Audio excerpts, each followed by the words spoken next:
Baba, baba, baba, baba. Baba kayo nakataas sa mga kamay.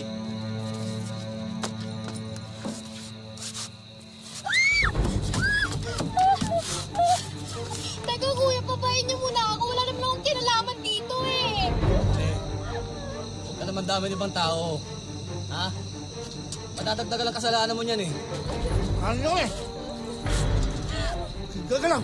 Gagalaw! Seryoso na ako! Pati ito matadamay! Bibilang ko. Isa hanggang 3 ha. Kuya, teka na! Huwag kang magulo! 2! Ah! Kuya! 3! Magsama-sama tayo sa impyerno! Magandang hapon po mga kapuso. Tampok po namin ngayon sa Wish Ko Lang ang kwento ni Jocelyn na dinala raw ng tadhana sa maling lugar sa maling oras. Kaya sa isang iglap, ang mga munting pangarap ng dalaga e tuluyan ng masisira ng dahil sa isang madugong trahedya.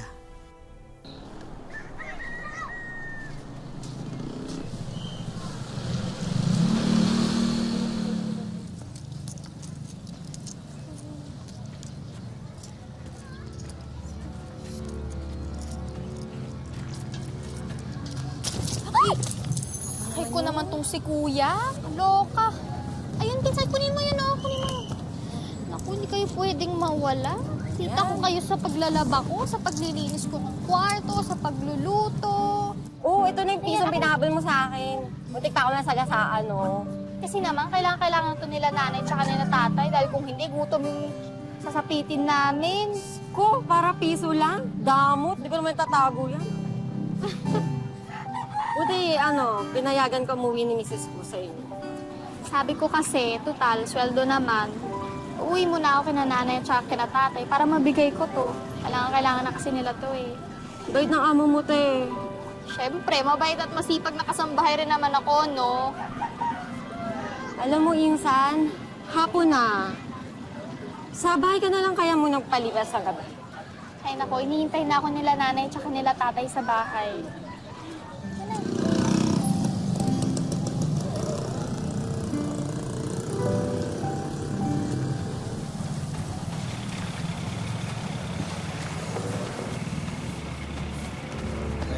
Dali lang. Nagmamadali ka yata eh. Saan ka ba pupunta? Ha? Sinusundan niyo ba ako? Brad, pwede ba ayoko ng gulo? Sira pala ulo nito eh. Sino ba nanggugulo sa atin? Di ba ikaw? Huwag mong ibig usapan. Siya nga pala yung pera ni boss. Kailangan na. Sandali, babayaran ko yun. Pakisabi kay bossing, nagamit ko lang sa pamilya ko eh. Pero isang buwan, Brad, solid ko yung pera niyo. Hindi na pwede yung ginagawa mong yan. Nakailang buwan ka na, di ba? Baka naman siguro nangyayari sa mga taong hindi tumutupad sa usapan. Brad, sige na. Totoo na to. Totoo na to. Isang buwan lang, Brad. Ayos ka!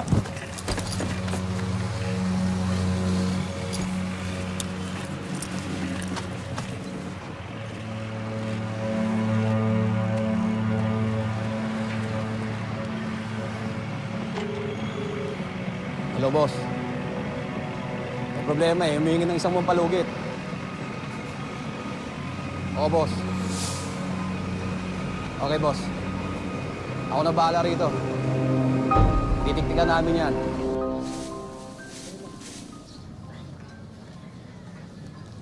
Sige na, sa amin ka na lang matulog. Bukas, hatid pa kita.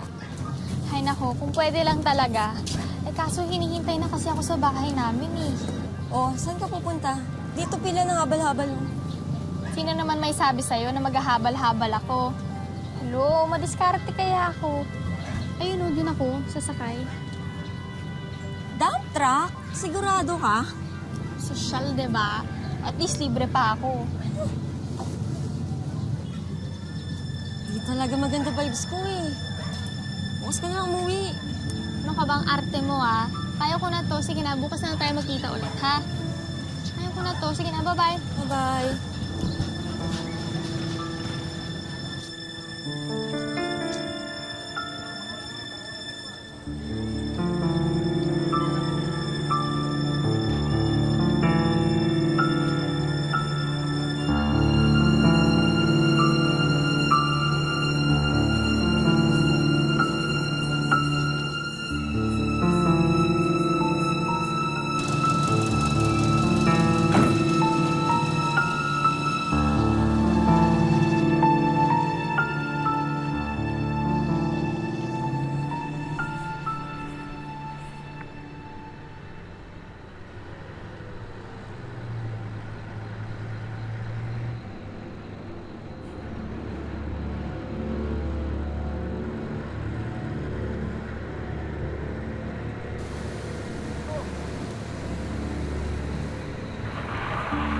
Tigil! Baba! Ano naman ba to? Sinabi ng baba! Ano naman?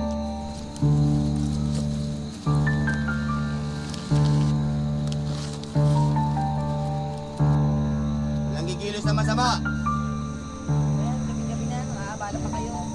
Sigurado ka ba nandyan? Sigurado nga ako, nandyan yan. Pababayin mo na. Bumaba kayo isa-isa lang. Ikaw mauna. Baba!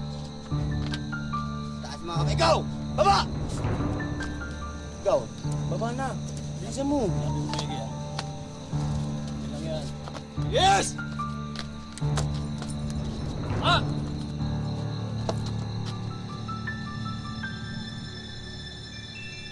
Ikaw!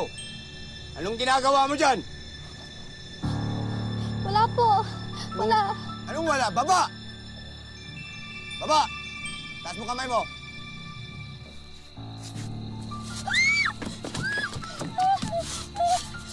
Ay, si Daga, oh. Pare, diyan ka na pala nakatago. Yung sinabi ko sa inyo, yan ako ng gulo. Tulong! Tulungan niyo ako! Tulong!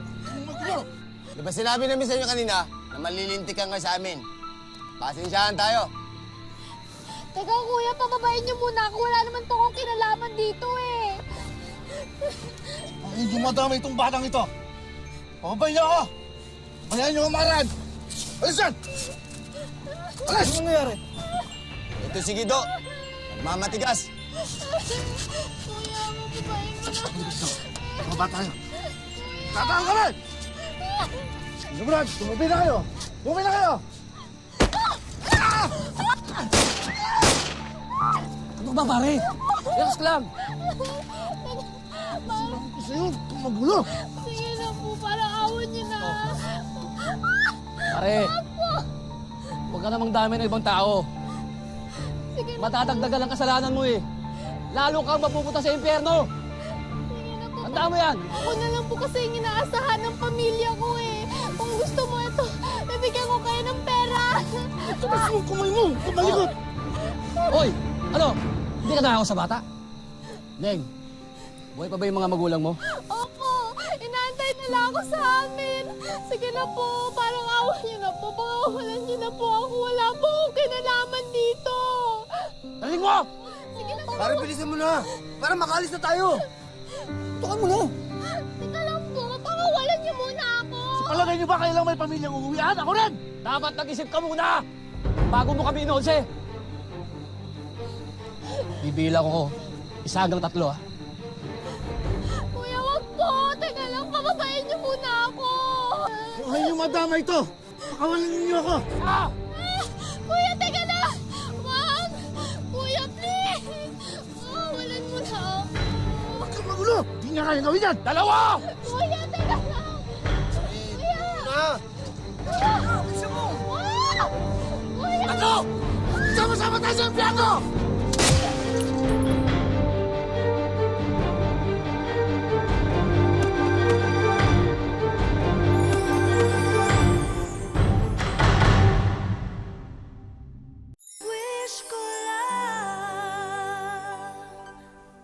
Hindi inaasahan ni Jocelyn na sa kanyang pagnanais makauwi sa kanyang pamilya, masasangkot siya sa isang pagtatalo. Wala siyang kinalaman sa alitan, pero ginawa siyang pain sa isang mapanganib na gulo.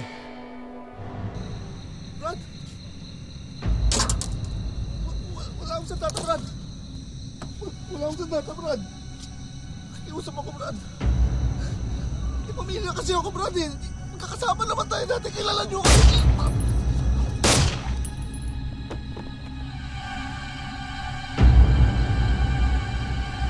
Buruan mo ba?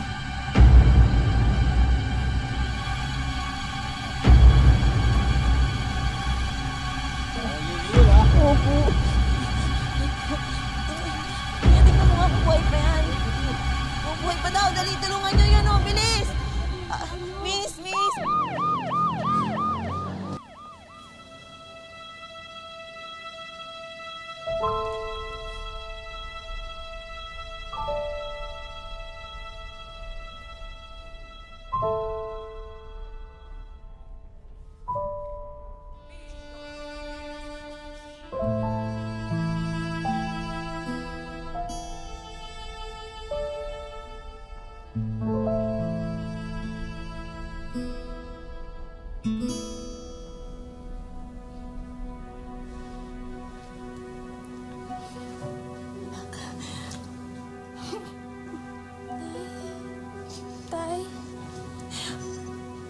Salamat naman sa Diyos at nagising ka na rin.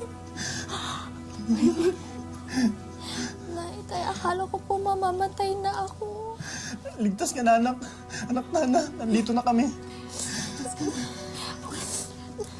Dahan-dahan lang, anak.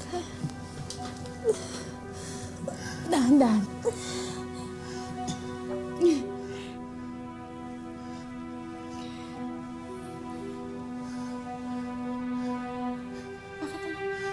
Ano naramdaman mo? Nay, bakit po hindi ko po maramdaman yung mga paa ko? Dali, tawagin mo yung doktor. Bakit hindi ko po magalaw yung mga paa ko? Nay, wala po akong maramdaman. Piniti mo yung dalawa. Ano nangyayari sa akin, Nay? Hindi ko po siya magalaw, Nay. Ano po nangyayari sa akin? Nay!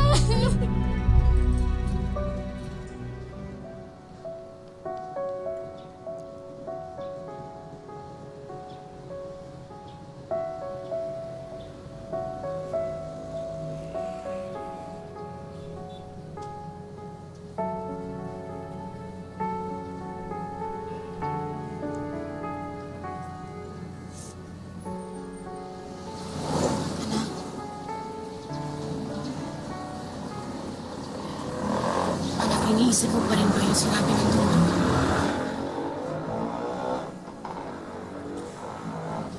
Nay, sabi ng doktor, hindi na daw ako makakalakad. Hindi ko na nga raw daw mararamdaman kung magdudumi ako o iihi ako eh. Paano na ako? Habang buhay na lang ba akong alagain? Anak, kahit kailan hindi ka namin pababayaan ng itay mo. Huwag ka na mag-isip ng ganyan, ha? Makakaraos din tayo. Nay, paano yung mga pangarap natin? Paano ko naman kayo iahon sa kahirapan kung ganito ako? Isa na lang akong palamunin.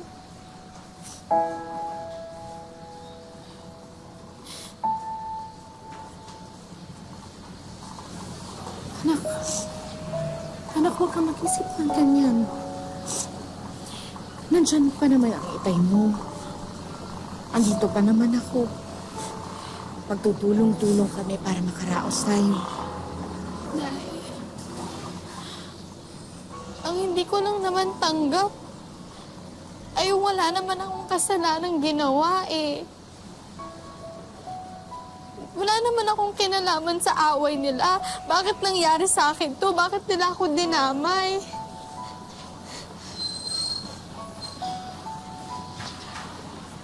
Anak, siguro naman hindi tayo bibigyan ng Diyos ng isang bagay na hindi natin kakayanin, hindi ba? Naniniwala ako na nandyan pa rin siya kahit sa pakiramdam natin ngayon. Parang iniwan niya na tayo. Pero anak, kami na itay mo, hindi ka namin iiwan. Nandito kami para sa'yo. Malalagpasan din natin ito.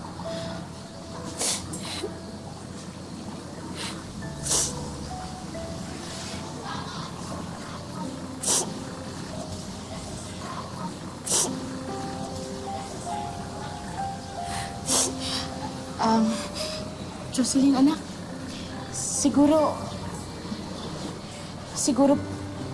mas mabuti pumasok na tayo sa loob.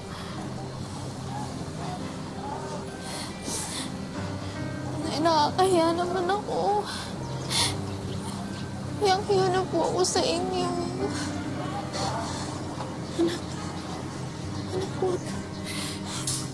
Magpakatatag ka. Kapit ka lang. Malalampasan natin ito.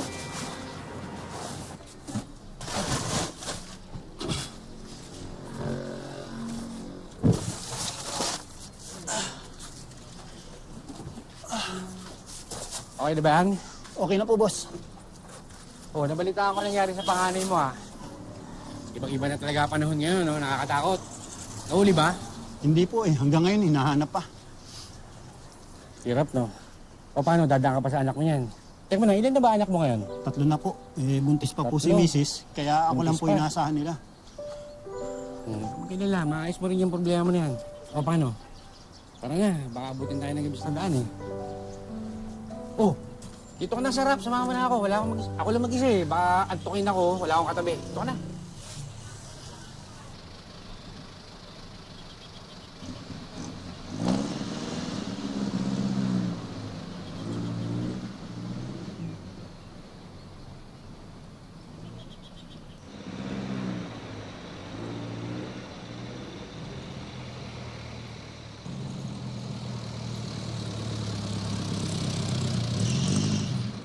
Boss, Oh, mukhang napapalwis ang takbo natin ah. ganun ba? Oh, pasensya ka na. Antok na antok ako talaga eh. Ito ko eh. Gusto mo ako ng...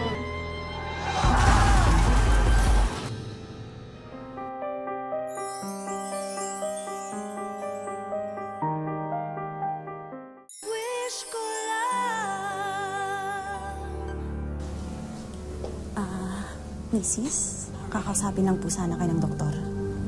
Ganun ba?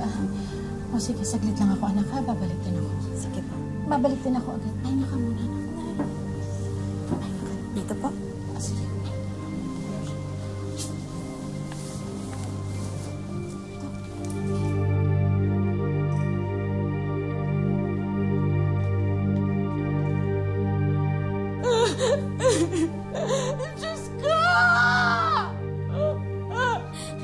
Bakit ganun si nanay? Miss, ano po nangyayari? Nay, bakit po kayo nagkakaganyan, Nay? Ano nangyayari sa nanay? Nay, ano nangyayari sa inyo, Nay?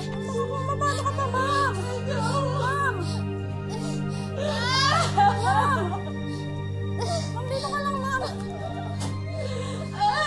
Nay! Nay! Nay, ano po nangyayari sa inyo, Nay? Nay! Nay! Nay, ba?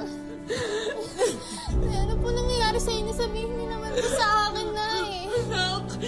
Nay, ano po nangyayari sa inyo? Anak, Ha? ang tatay mo. Bakit? Wala na siya, patay na siya. Nay, ano nangyayari kay tatay, Nay? Wala na siya, anak. Wala na siya, patay na siya.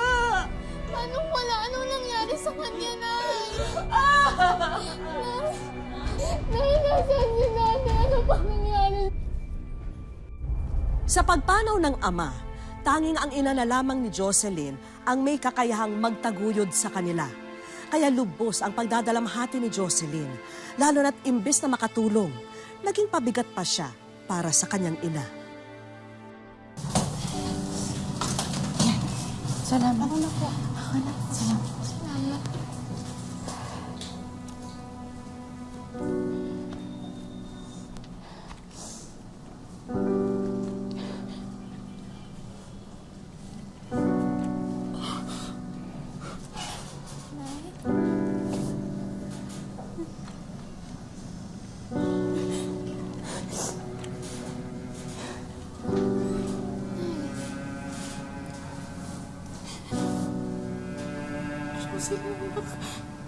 Parang hindi ko na yata kaya. Hindi ko na alam kung ano gagawin ko. Nay, huwag mo po kayo umiyak. Diba, sabi niyo sa akin, wala naman ibibigay ang Diyos na hindi natin kakayanin. Diba? Nay, kaya natin to, ha? Promise, malalampasan natin to. Ako pa, di ba ako yung anak niyong madiskarte, Nay? Kahit ganito ako, lalaban po ako. Fight lang, di ba, Nay? Kahit wala na si tatay, malalampasan natin to, Nay. Promise. Kung kinakailangan kong gumapang-gapang para lang maitawid kayo, gagawin ko yun, Nay. Pangako, Nay. Sige na, Nay. Tama na. Tama na, Nay.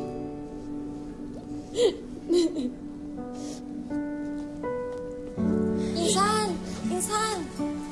Tingnan mo, oh. Pinost ko sa internet yung nangyari sa'yo. At ayan, ang daming tumulong, oh. Tingin. Diba? Tinatanong kung saan daw ka tayo nakatira. Nay, tingnan niyo, oh. Ano to ba? Ano ba to? Diba? Nay, may gusto pong tumulong sa Malaking akin. bagay na po yan. Talaga? Nay, ayun, oh. Itutulong nila sa muna. Tutulungan nila tayo na. Sabi ko sa'yo eh, masasagot yung mga prayers natin. Ay, salamat. Salamat. Sa tulong mo. Salamat.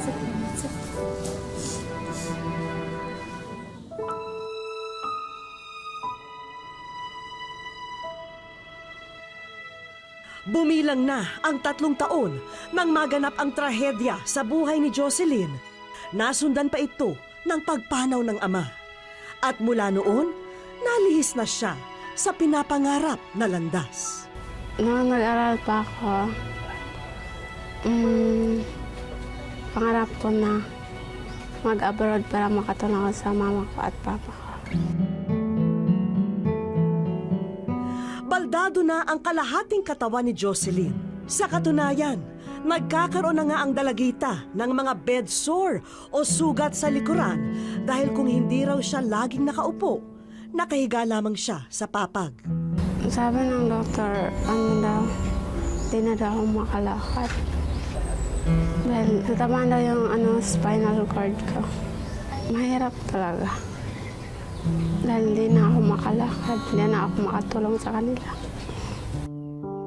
Bagamat mismong sa mga doktor na narinig ni Jocelyn ang kanyang tunay na kalagayan, naniniwala pa rin siya na may kinabukasang naghihintay para sa kanya. Nagdadasal lang. Nagpasalamat lang ako sa kanya kasi binuhay pa niya ako. Sana pagalingin niya ako.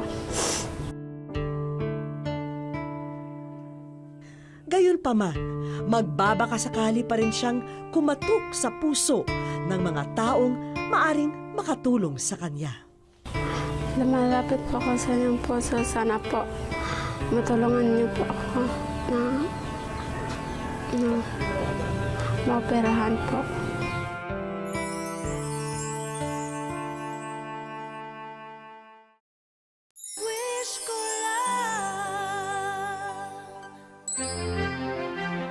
Magiging natatangi ang araw na ito dahil sa dalang sorpresa ng isang mensahera. Isang DVD ang iniabot kay Jocelyn.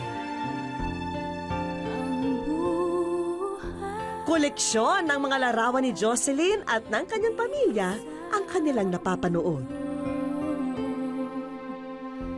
Pawiin na ang lungkot sa iyong mukha, Jocelyn, dahil ikaw ay nasa Wish Ko Lang. Kaya hudyat na ito para ihandog na ang mga sorpresa. Bago ang lahat, pinasilip namin sa isang doktor ang mga sugat ni Jocelyn. Dahil sa madalas na pagkakahiga, apektado na pala ang daloy ng dugo sa likod ni Jocelyn kaya ito nagsusugat. Kaya itinuro sa kanila kung ano ang dapat gawin para hindi na lumala ito. Yung ginawa natin or instructions natin na binigay kanina is simple wound dressing lang, no? Lagyan natin ng ointment. So, as often as 2 to 3 times a day. Nariyan din ang representative ng munisipyo para sa agarang pagbibigay ng trabaho kay nanay bilang municipal park attendant. Dagang salamat sa iyong tabang sa mga sir. Makatulong sa mga anak ko. Hindi niyo na rin po problemahin ang supply ng pagkain at munting negosyo para kay Jocelyn. Pati ang panimulang pondo para sa iyong pagpapagamot, nasa loob na rin ng sarili mong ATM card. Maraming salamat po, Miss Vicky. Wala po kayo ng langit sa akin. Ang minsang tahimik at malungkot na tahanan ni na Jocelyn, napuno ng tuwa at saya ng mga oras na yun. At ang tagpong yun, iniaalay ni Jocelyn sa yumaong ama. Papa, hanggang nabubuhay ako, patuloy pa rin mamahalin ko kapatid ko at mama ko. Umiikot man ang buhay ngayon ni Jocelyn sa kanyang wheelchair, hindi raw titigil sa pag-usap ang dalaga. Dahil ang biniyayang pangalawang buhay sa kanya, iniaalay niya sa kanyang mahal na pamilya.